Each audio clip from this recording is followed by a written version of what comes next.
খুবই সহজভাবে এই স্বাস্থ্যকর আর সুস্বাদু মিষ্টি আমরা বাড়িতে খুবই কম সময়ে কিভাবে বানিয়ে নিতে পারি, তো চলুন দেখে নিই আজকের এই ভিডিওতে। প্রথমেই আমাদের লাগবে দুধ। তার জন্য আমি 1.5 লিটার দুধ নিয়েছি।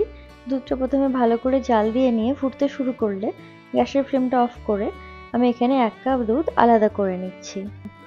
এই দুধটা আলাদা করে রাখছি কারণ এই দুধটা আমাদের পরে মিষ্টি বানানোতে কাজে লাগবে। এরপরে আমরা ছানাটা কেটে নেব। তার জন্য 1.5 লিটার দুধের জন্য আমি এখানে দিয়ে দিচ্ছি 1.5 হাতা মতো ভিনেগার। ভিনেগার দিয়ে ছানাটা কেটে নেওয়ার পরে আমি একটা ছাঁকনি নিয়ে তার মধ্যে ছানাটা ঢেলে নিচ্ছি। জল ঝরিয়ে নেব ছানাটা, তার জন্য এই ছাঁকনিটা নিয়ে নিয়েছি। আপনারা চাইলে একটা কাপড়ও ব্যবহার করতে পারেন। এরপরে ছানাটা 2-3 বার ভালো করে জল দিয়ে ধুয়ে নিচ্ছি যাতে ভিনেগারের টক ভাবটা চলে যায়। জলটা ঝরিয়ে নেওয়া হয়ে গেলে এর মধ্যে একটা বাটি বসিয়ে তার মধ্যে কিছুটা জল দিয়ে দেব যাতে ছানা থেকে জলটা ভালোভাবে বেরিয়ে যায় আর ছানাটা ঠান্ডাও হয়ে যায়।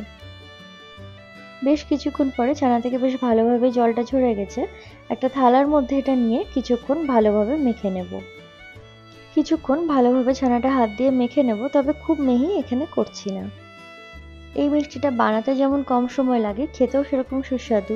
আশা করছি আপনার রেসিপিটা বাড়িতে বানাবেন আর আমাকে নিচে কমেন্টে জানাতে ভুলবেন না রেসিপিটা আপনাদের কেমন লেগেছে। বেশ কিছুক্ষণ ধরে ছানাটা হাত দিয়ে ভালোভাবে মেখে নিয়েছি। এরপরে মিষ্টিটা বানিয়ে নিই। একটা কড়াই বা ফ্রাইং প্যান নিয়ে তার মধ্যে যে দুধটা আলাদা করে রেখেছিলাম সেটা নিয়ে নিলাম আর এর মধ্যে দিয়ে দিচ্ছি 1/2 কাপেরও কম জল। এরপরে আমি এখানে ব্যবহার করছি আমুলের গুঁড়ো দুধ। আমি এখানে 2 প্যাকেট 10 টাকার যে প্যাকেট হয় সেটা দুটো ব্যবহার করেছি। গ্যাসের ফ্লেমটা একদম লো রেখে আমি এখানে দুধের সঙ্গে গুঁড়ো দুধটা ভালোভাবে মিশিয়ে নেব। গুঁড়ো দুধটা ভালোভাবে মিশিয়ে নেওয়ার পরে আমি এর মধ্যে দিয়ে দেব 2 থেকে 3টে ক্রাশ করে নেওয়া এলাচ। আপনারা চাইলে এলাচের পাউডারও ব্যবহার করতে পারেন। 2 মিনিট মতো ফুটিয়ে নেওয়ার পরে যে ছানাটা রেখেছিলাম আলাদা করে সেটা এর মধ্যে নিয়ে নিচ্ছি। ছানাটা দুধের মধ্যে দিয়ে দেওয়ার পরে একবার ভালোভাবে মিশিয়ে নেব। এরপরে গ্যাসের ফ্লেমটা লো টু মিডিয়াম রেখে এটা যতক্ষণ না ভালোভাবে শুকোচ্ছে ততক্ষণ অবধি জাল দিতে হবে। মাঝে মাঝে আমি ভালোভাবে নাড়িয়ে দিচ্ছিলাম যাতে তলায় ধরে না যায়।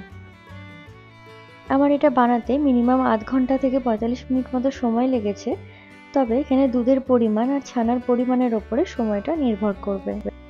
এখানে আমি আলাদা করে কোনো চিনি ব্যবহার করিনি। যে মিষ্টিটা হয়েছে সেটা সম্পূর্ণ গুঁড়ো দুধের মিষ্টি থেকেই হয়েছে, তবে আপনারা চাইলে অবশ্যই আলাদা করে স্বাদ অনুযায়ী চিনি ব্যবহার করতে পারেন। এবার জলটা ভালোভাবে শুকিয়ে গেছে। এরপরে আমি যে পাত্রে ছানা মেখেছিলাম সেই পাত্রে 1/2 চামচ মতো ঘি নিয়ে একবার ভালোভাবে ছড়িয়ে নিচ্ছি। মিষ্টিটা গরম থাকতে থাকতে এর মধ্যে দিয়ে নেব। এবার থালার এক সাইডে খুন্তি দিয়ে সরিয়ে নেব যাতে কাটার জন্য সুবিধে হয়। এইভাবে খুন্তি দিয়ে একদিকে সেট করে নেওয়ার পরে আমরা এটাকে রুম টেম্পারেচারেও কিছুক্ষণ রেখে দিয়ে ঠান্ডা করে নিতে পারি। ঠান্ডা হলে তবে এটাকে আমরা কেটে নেব, আবার ফ্রিজে রেখেও ঠান্ডা করে নেওয়া যেতে পারে।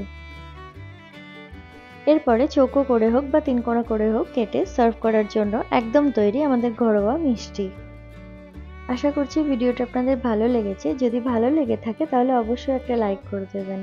আজকে চলি, দেখা হবে অন্য কোনো ভিডিওতে নতুন রেসিপির সঙ্গে। টাটা।